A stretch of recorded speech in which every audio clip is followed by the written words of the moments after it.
प्यारे विद्यार्थियों नमस्कार। स्वागत है आप सभी का आपके अपने YouTube channel RP study favour में। तो जो भी विद्यार्थी बीएसटीसी परीक्षा 2023 की तैयारी कर रहे हैं दोस्तों, बीएसटीसी की तैयारी करने वाले सभी साथियों के लिए क्लास इंपॉर्टेंट रहने वाली है। क्लास को पूरा देखना है और लास्ट में कमेंट करना आपके कितने सही होते हैं। दोस्तों आपका टेस्ट लिया जा रहा है कि बीएसटीसी की तैयारी आपकी कैसी है, आपने कितनी तैयारी की है, कि आपके कितने सही होते हैं। इसलिए क्लास को पूरा जरूर देखिए। और आज इस क्लास में अपन राजस्थान सामान्य ज्ञान के 25 इंपॉर्टेंट क्वेश्चन देखने वाले हैं। अगर आप 25 में से 20 प्लस सही कर लेते हो तो समझो आपका सिलेक्शन पक्का। इसलिए वीडियो को पूरा देखिए और खुद का मूल्यांकन कीजिए। और सारे प्रश्न दोस्तों इंपॉर्टेंट है, परीक्षा में बार बार आने वाले सवाल है। तो पहला प्रश्न आपके सामने, भैंसरोडगढ़ वन्यजीव अभ्यारण्य किस जिले में स्थित है। दोस्तों भैंसरोडगढ़ वन्यजीव अभ्यारण्य कहाँ पर है, कौन से जिले में स्थित है? जयपुर में, चित्तौड़गढ़ में, कोटा में या उदयपुर में? तो भैंसरोडगढ़ वन्यजीव अभ्यारण्य दोस्तों चित्तौड़गढ़ जिले में। कहाँ पर है? चित्तौड़गढ़ जिले में। जो भी विद्यार्थी बी ऑप्शन कमेंट करा वेरी गुड। आप सभी साथ साथ में कमेंट करते रहेंगे और काउंट करेंगे कि आपके कितने सही होते हैं।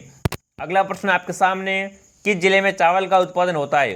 दोस्तों चावल का उत्पादन कहाँ से होता है, फटाफट कमेंट कीजिए। किस जिले में चावल का उत्पादन होता है? भीलवाड़ा में, टोंक में, धौलपुर में या बूंदी में? अगर दोस्तों चावल की बात की जाए तो चावल का उत्पादन दोस्तों कहाँ से होता है? बूंदी जिले से होता है। डी ऑप्शन यहाँ पर आपका राइट है। चावल का उत्पादन दोस्तों बूंदी जिले से होता है, आपको याद रखना है, इंपॉर्टेंट सवाल है। अगला प्रश्न आपके सामने वाद्यंत्र का। तो देखिए अलगोजा वाद्यंत्र में कितने छेद होते हैं? इंपॉर्टेंट सवाल है, फटाफट कमेंट कीजिए दोस्तों जो अलगोजा वाद्यंत्र होता है उसमें कितने छेद होते हैं? 4, 5, 6 या 9?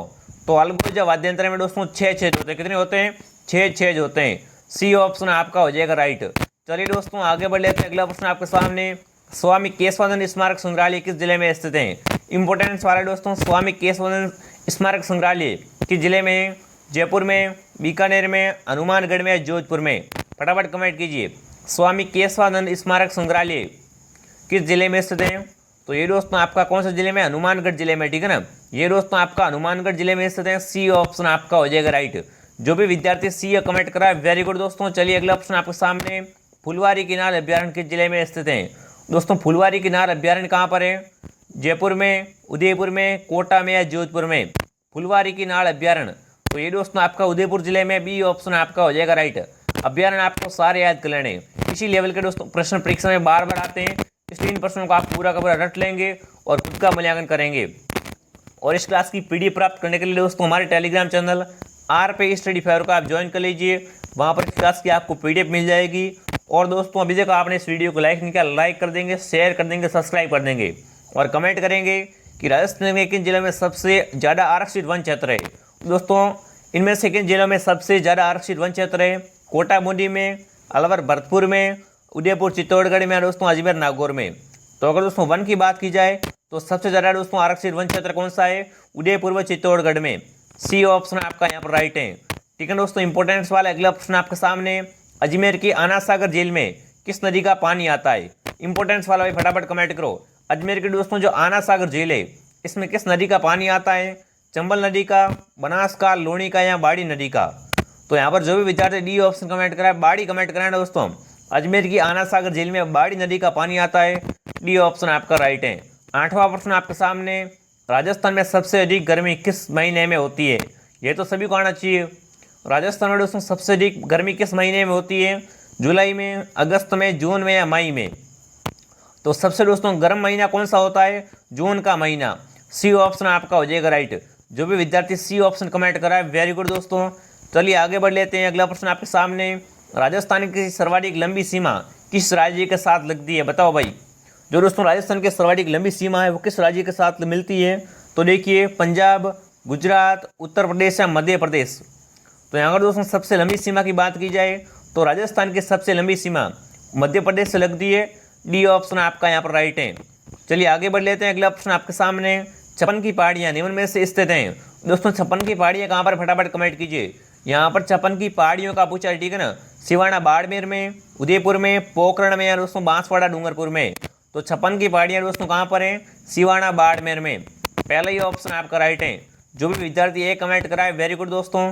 चलिए दोस्तों आगे बढ़ लेते हैं। अगला प्रश्न आपके सामने, निम्न में से भाकर कौन से क्षेत्र को कहा जाता है? भाकर किसे कहते हैं बताओ भाई। निम्न में से कौन से क्षेत्र को दोस्तों क्या कहते हैं? भाकर कहते हैं। तो देखिए सिरोही को, उदयपुर को, बांसवाड़ा को या नागौर को। तो दोस्तों चिरोही क्षेत्र को क्या कहते हैं? बाखरपी कहा जाता है। पहला ये ऑप्शन आपका राइट है। चलिए आगे बढ़ लेते हैं। अगला प्रश्न आपके सामने, राजस्थान की कौन सी नदी रुंडित सरिता कहलाती है?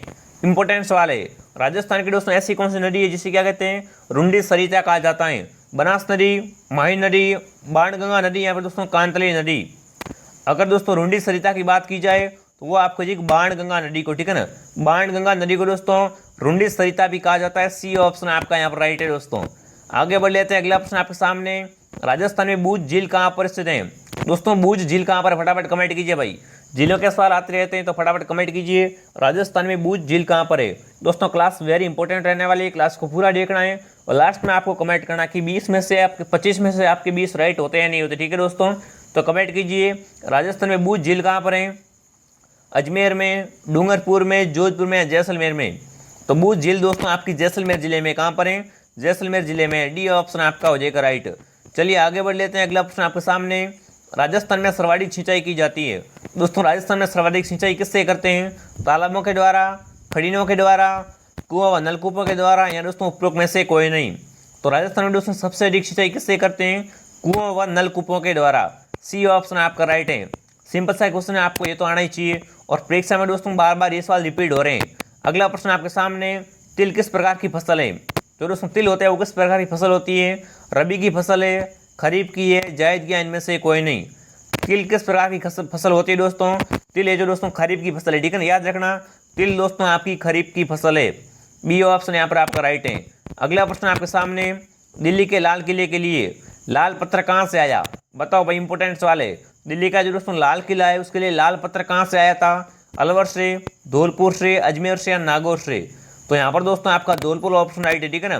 दिल्ली के लिए दोस्तों लाल किले के लाल पत्थर कहाँ से लाया गया था? धौलपुर से लाया गया था। बी ऑप्शन आपका राइट है। अगला प्रश्न आपके सामने, कौन सा शहर सीमेंट का सबसे बड़ा उत्पादक है? बताओ भाई, कौन सा ऐसा शहर है जहाँ पर दोस्तों क्या है सीमेंट की फैक्ट्रियाँ सर्वाधिक हैं? फटाफट कमेंट कीजिए भाई। तो सीमेंट के लिए दोस्तों एक ही शहर है, चित्तौड़गढ़, ठीक है ना। सीमेंट का उत्पादक कौन सा दोस्तों सबसे बड़ा? चित्तौड़गढ़ है। बी ऑप्शन आपका यहाँ पर राइट है। जो भी विद्यार्थी चित्तौड़ कमेंट करा है वेरी गुड। अगला प्रश्न आपके सामने, चौथ का बरवाड़ा कहाँ पर स्थित है? चौथ का बरवाड़ा कहाँ पर है? सवाई माधोपुर में, चित्तौड़गढ़ में, टोंक में या कोटा में? चौथ का बरवाड़ा दोस्तों कहाँ पर है? सवाई माधोपुर जिले में, ठीक है ना। सवाई माधोपुर जिले में चौथ का बरवाड़ा। पहला ही ऑप्शन आपका राइट है। अगला प्रश्न आपके सामने, महाराणा प्रताप का राज्याभिषेक कहाँ पर हुआ था? इंपॉर्टेंट सवाल है दोस्तों, बार बार एग्जाम आने वाला सवाल है। महाराणा प्रताप का राज्याभिषेक कहाँ पर हुआ था? चावंड में, गोकुंदा में, कोमलगढ़ में, चित्तौड़गढ़ में? तो दोस्तों महाराणा प्रताप का राज्याभिषेक कहाँ पर हुआ था? गोकुंदा में हुआ था। बी ऑप्शन यहाँ पर आपका राइट है। दोस्तों अभी तक आपने इस वीडियो को लाइक नहीं किया, लाइक कर देंगे, शेयर कर देंगे और सब्सक्राइब जरूर कीजिए। एक बार चेक कर लो, अभी तक आपने सब्सक्राइब नहीं किया दोस्तों सब्सक्राइब जरूर कीजिए। पूरा टेस्ट आपको देना है। डेली दोस्तों 2 क्लासें आती है, दोनों की दोनों क्लास से आपको ज्वाइन करते रहना है। अगला प्रश्न आपके सामने, किस राजपूत शासक को राजपूताना का कर्ण कहा जाता था? बताओ दोस्तों ऐसा कौन सा राजपूत शासक था जिसे क्या कहते थे? राजपूताना का कर्ण कहते थे। सवाई मान सिंह को, महाराजा राय सिंह को, सवाई जय सिंह को या दोस्तों राव बीका को? राजपूताना का कर्ण किससे कहते थे दोस्तों? महाराजा राय सिंह को, ठीक है ना। महाराजा राय सिंह को दोस्तों राजपूताना का कर्ण कहा जाता था। बी ऑप्शन यहाँ पर आपका राइट है। अगला प्रश्न आपके सामने, कौन दरबारी विद्वान नहीं था? दोस्तों यहाँ पर आपको बताना है इनमें से कौन सा पृथ्वीराज चौहान तृतीय का दरबारी विद्वान नहीं था। तो देखिए विद्यापति गौड़, ठीक है, जनार्दन, विश्वरूप, यहाँ पर दोस्तों सारंगधर। तो देखो दोस्तों 3 तो आपको क्या है, ये दोस्तों पृथ्वीराज चौहान तृतीय के क्या थे? दरबारी विद्वान थे। पर यहाँ पर डी ऑप्शन जो भी दोस्तों सारंगधर है, ये दोस्तों यहाँ पर इनका क्या है? दरबारी विद्वान नहीं था। डी ऑप्शन यहाँ पर आपका राइट है। चलिए दोस्तों आगे बढ़ लेते हैं। अगला प्रश्न आपके सामने, निम्न में से कौन सा स्थान राजस्थान में 1857 की क्रांति का केंद्र नहीं था? अब देखो दोस्तों केंद्र का सवाल आता रहता है, बार बार आने वाला सवाल है, तो यहाँ पर आपको जयपुर सही करना, ठीक है ना। बाकी वाले तो क्या है पर दोस्तों क्या थे? केंद्र थे, पर नहीं कौन सा था? जयपुर नहीं था। पहला ही ऑप्शन यहाँ पर आपका राइट है। चलिए आगे बढ़ लेते हैं। अगला प्रश्न आपके सामने आ चुका है, करौली प्रजामंडल की स्थापना किसके ने की थी? बताओ भाई, करौली प्रजामंडल की स्थापना किसके द्वारा की गई थी? नंदूराम शर्मा के द्वारा, भोगीलाल पांड्या के द्वारा, त्रिलोक चंद्र माथुर के द्वारा, यहाँ पर दोस्तों मीठालाल व्यास के द्वारा। करौली प्रजामंडल की स्थापना किसने की थी भाई? तो दोस्तों करौली प्रजामंडल की स्थापना त्रिलोक चंद्र माथुर के द्वारा की गई थी। सी ऑप्शन आपका राइट है। चलिए आगे बढ़ लेते हैं। अगला प्रश्न आपके सामने, राजस्थान के एकीकरण के समय जोधपुर के शासक कौन थे? ये सवाल बड़ा इंपॉर्टेंट है, कमेंट कीजिए कि जब दोस्तों राजस्थान का एकीकरण हो रहा था उस समय जोधपुर के शासक कौन थे? शार्दुल सिंह, जसवंत सिंह, हनुमंत सिंह, इनमें से कोई नहीं। तो यहाँ पर आपका हनुमंत सिंह सही उत्तर है, ठीक है ना। पूछ ले एग्जाम में दोस्तों कि राजस्थान के एकीकरण के समय जोधपुर के शासक कौन थे दोस्तों? तो यहाँ पर सही उत्तर है आपके हनुमंत सिंह, ठीक है, सी ऑप्शन आपका राइट है। चलिए चलते हैं हमारी क्लास की आखिरी सवाल की तरफ। ये दोस्तों इस क्लास का क्या लास्ट सवाल रहने वाला, फटाफट कमेंट कीजिए।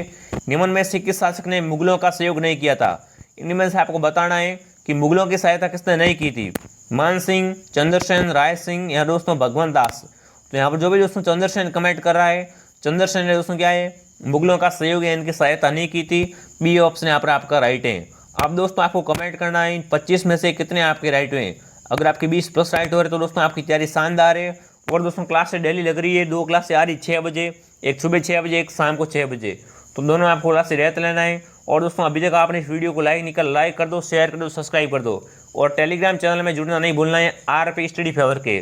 तो चलिए विद्यार्थियों, मिलते हैं अगले वीडियो में। जय हिंद, जय भारत।